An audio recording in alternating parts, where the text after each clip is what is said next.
Welcome back, everybody. Today we are diving deep into the digitizing of the logo that we're going to be embroidering on the front of these hats and how I digitize curved text that goes on the back of these hats. Now this job's already been done a few days ago. I'm recording this clip kind of like last minute, but we have now officially hit 2K subscribers. So thank you to each and every one of you, or even if you haven't subbed but you do like to watch the videos, thank you as well. And consider subscribing if you haven't already, because we still got plenty of videos to do, a long way to go. So just want to say thanks for coming along in this embroidery journey with me. Now let's jump in right into the digitizing, because it is going to be a lengthy one. Here's what we have. I am in a bit of a time crunch, so I might do this a little bit faster than usual. There's not much to it, so I shouldn't skip over too many important things, but this is the picture that he gave me. He does not want public works here. He just wants a shield. He said if it could be as big as possible. I'm like 2.5 is usually the biggest I do. He said that's fine. Not the best picture. Luckily, I was able to find one on Google, so I'll be going off by that. And then public works, I just talked to him. He said water department, DEPT, in the back, so I'm gonna make sure he wants either this one or just water department. It's gonna go in the back. Old English, a little bit curved. That'll be good to hoop. I've probably only done curved text right there like twice, so you already know, like, sub, so you don't miss out on things like this. All right, so forget about this one. Let's go ahead, fix that to 2.5, and we're gonna start off with the bottom here. Very tiny satins, but we'll do them anyway, just like this. I am gonna go back to these in just a second, and the reason why I'm doing these first is so that the endings of them, I could hide them behind the shield. You don't necessarily need to hide it behind a shield or anything. You could just have it end exactly here along this line, but here I could easily and safely just end that there. And we'll go back, change these two satins, fix their direction, their stitch angle.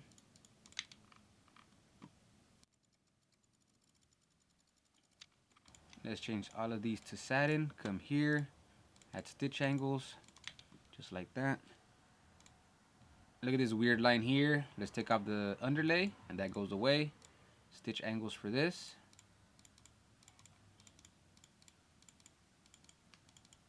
Just like that. Here, it's not quite how I want it. Weird little spot there. Let's go ahead and fix that. Same here. Need one more there. Everything is smooth. Let's come over here.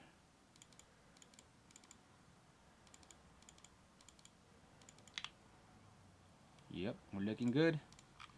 Now here, what we could do, start here and there. Oh, that works out. We take that off, so there's no jump cuts.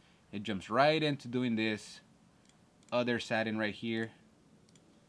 So it's gonna start there, and this one I'm gonna end it over here. Take off the tie-in. It's gonna do a jump stitch all the way over here. Since it's gonna be covered by the shield, it doesn't matter that we have that giant jump stitch across it.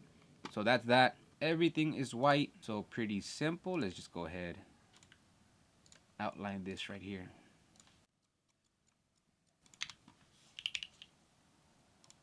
I'm gonna put my angle at 0, straight left to right, just like that. While we're at it, let's give it that satin border. Create outlines here. Okay. That's a little bit too thick compared to the image, so let's just make it a little bit smaller, not too much. I still like it there. On the left side, let's stick it out because of our stitch angle running left and right. You guys already know. And the top and bottom of my fill, we're gonna stick those in. That looks good here. Then we're gonna go to digitize open shape. We got our satin, our white thread, and this is too small to like give it that little round end and then this little round end over here. I'm just gonna do one solid satin column.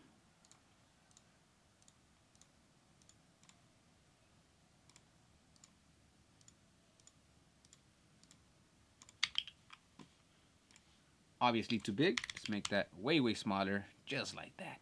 Perfect.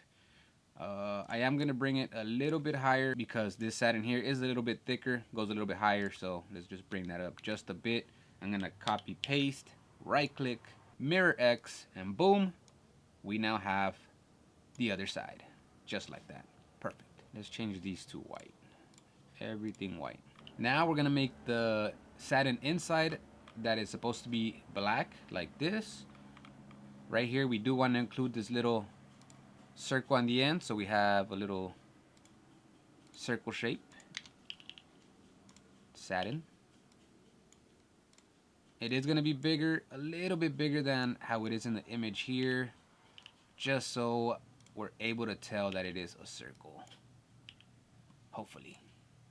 But I'm gonna remove the automatic trim on that, and then I'm gonna connect it to the actual satin here.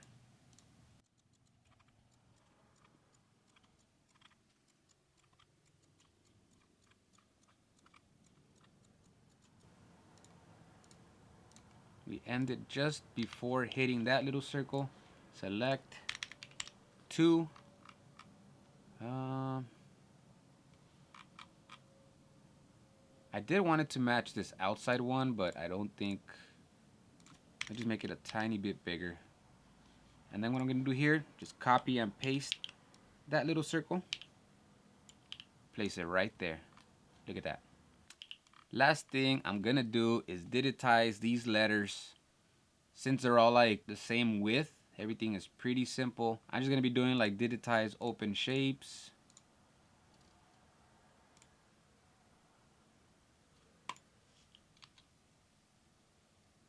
Like, let's say like that. Come over here. Come over here, make that thinner. Maybe just a little bit thicker than that. And we're good.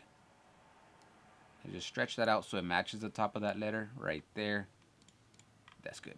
I'm gonna do that for the rest of them. I'm just gonna fast forward this part, but that's all I'm doing. And then making sure that I'm removing the automatic trims, especially on these closed shapes that I'm making.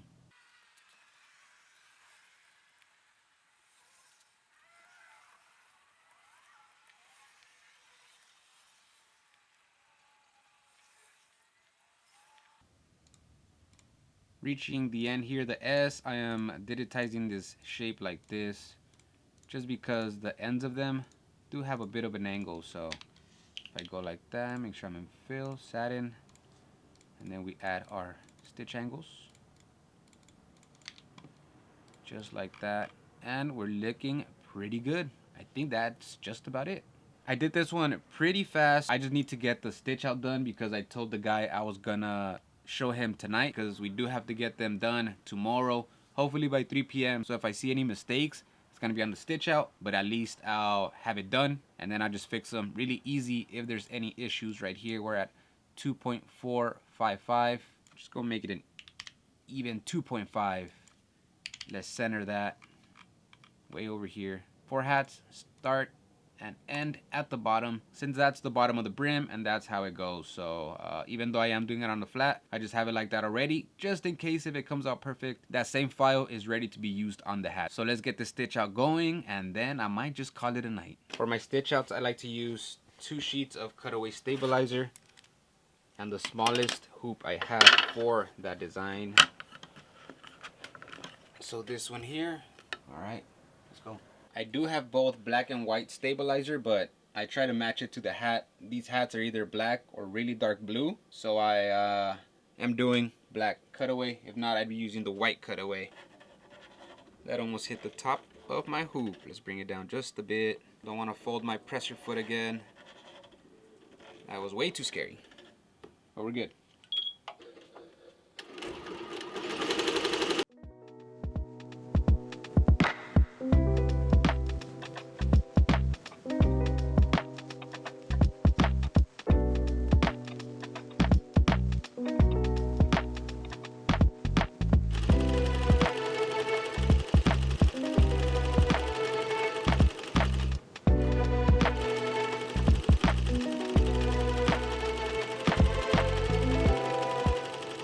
Like how everything came out. All I'm gonna do, as you saw, was that the shield started from the top to bottom, so I'm just gonna make sure that it stitches out bottom up, and maybe make these top satins a little bit thicker. But besides that though, it's just about ready to go on the hat.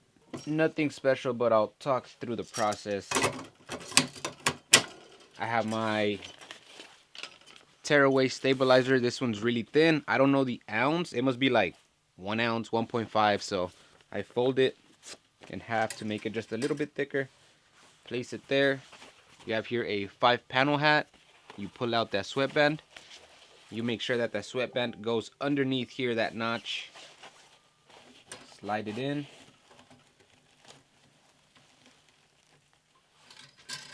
You just bring this across, making sure that the teeth of this metal band are digging into the stitching on the hat. Makes sure that there's no shifting and that it's gonna stay secure when it's on the machine doing its thing.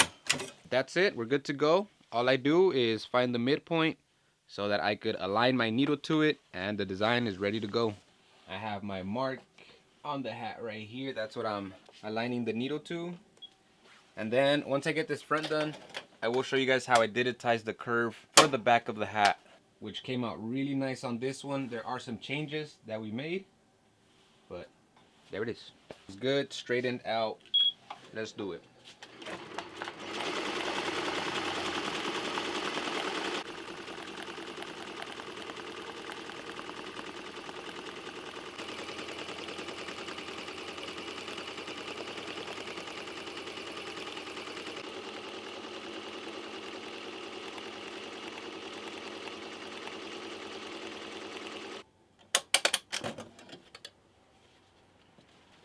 Here it is.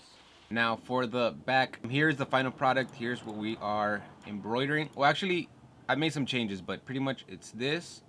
And what we're gonna be talking about is the curve. Now, you look at the back of the hat, you see this insane curve. You would think that your text has to look almost exactly like the curve here, but that's not really the case. Maybe if the text was like really, really long, 5 inches or something, maybe. But when it's something that it's small like that, look how little the curve is, and yet it still curves nicely around here. That's because when we hoop it kind of like straight, which I'll show you as well. And once you clip the hat back on, it naturally just curves along with the back of the hat as well. So let's start off here with my lettering.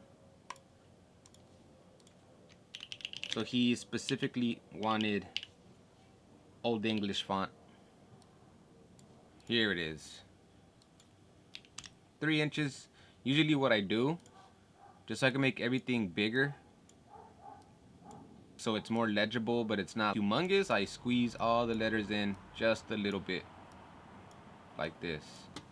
So now I'm able to make it 3 again, and each individual letter is much bigger. And now to get the curve, I usually use this one here in the baseline box for my lettering object properties. This one here, oh, that's a crazy curve. That's pretty weird, the way that it set that up, but you could just scoot that over, highlighting everything and moving it over however you like it. So looks kind of good right there.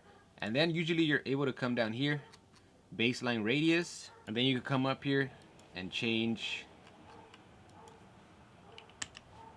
your angle to however you want. So this is 6.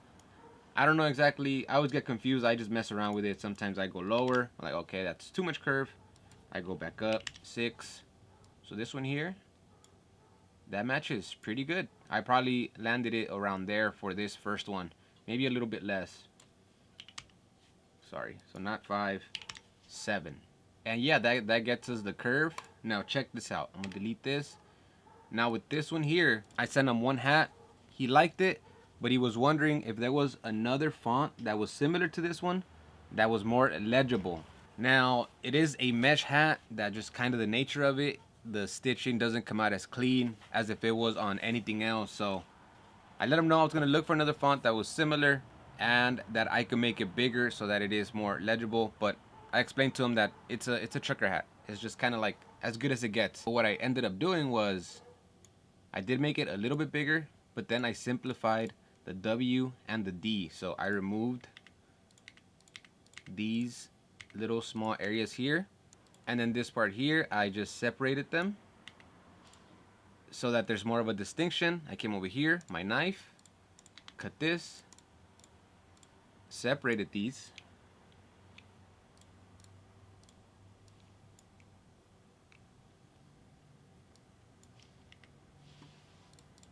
And now the W will be more legible.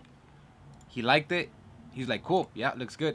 Can you also do it for the D? Sure thing. You just break everything apart. And we're removing this. And that's how we're looking. Let's delete this one here. This is our new one. Let's zero it out. Dead center. And the other thing that I like to do is I like to put my start and stop right here in the middle of the text to the bottom of it, so that when I'm lining it up straight on the stitching and right above here. The next very important part is the hooping. When I hoop the back of the hats, I use my tubular hoops, much easier than using the actual hat hoop, and then just putting the arms back onto the machine. This part is a little finicky. You just keep on trying until you get it right, but pretty much you need a corner of a table that you could put your hat over like this. Take the bottom of the hoop and I scoot that all the way in so that the plastic of the hats kind of like match equally on both the left and the right side of the hoop right here. So there's like equal spacing, and you know you're pretty straightened out. The stitching and the whole part of the hat is not made exact and perfect, so you're not going to be able to hoop it exactly to where you think that this line is going straight through the hoop. But you do want to get this part straightened out really well. But you do want to get this part straightened out as much as you can. So here the hoop has these little bumps on them. I also try to line them up with the stitching down here. So wherever this little bump is hitting that stitching on this side, I try to match it on the other side. And that's how I know that it should be straight.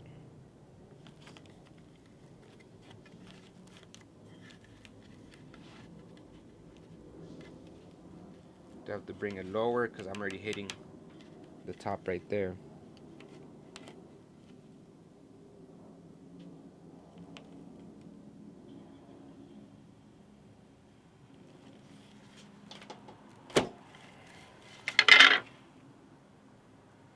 Let's open that up. Again, this could be pretty troublesome, but nothing you can't do.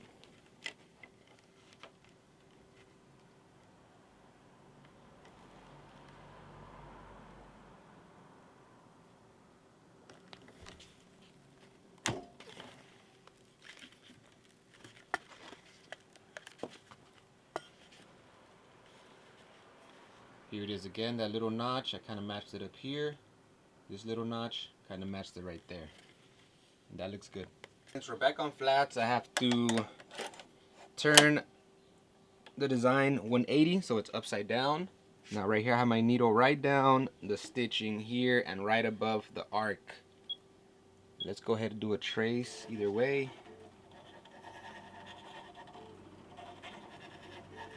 Okay, that looks pretty good.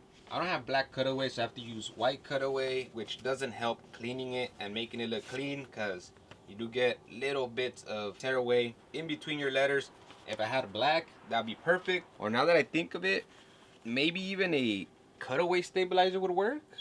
A black cutaway, and then just kind of cut a square around the entire design instead of like really digging in there. Maybe that would help with the white popping out. I'm just floating this in there instead of hooping it, right? I got my white thread ready to go, about to run out. We'll see if we make it.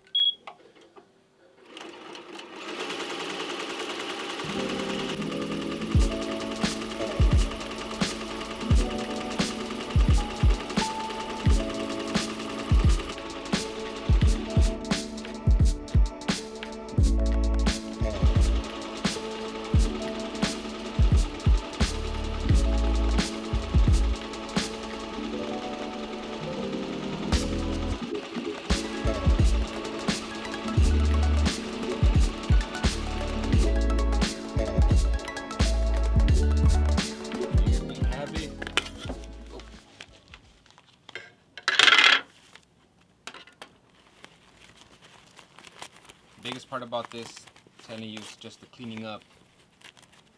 It's not just tearing away the backing. Then you have to go in there and really pick in between the letters. Get all that stuff out. So pretty much, you try to go in there, see like the W showing in between. Get some really pointy, sharp tweezers. Try to take all that out. Still much more cleaning to be done, but now you can see the W here and you can see through it. Makes it look much better. I have one more hat to do, then I'll be done. And then for the next video, I'm doing a big logo on this thing here. So apparently this thing goes on a horse. It's for somebody that races horses apparently. So this goes over the horse and they want their logo on this corner here.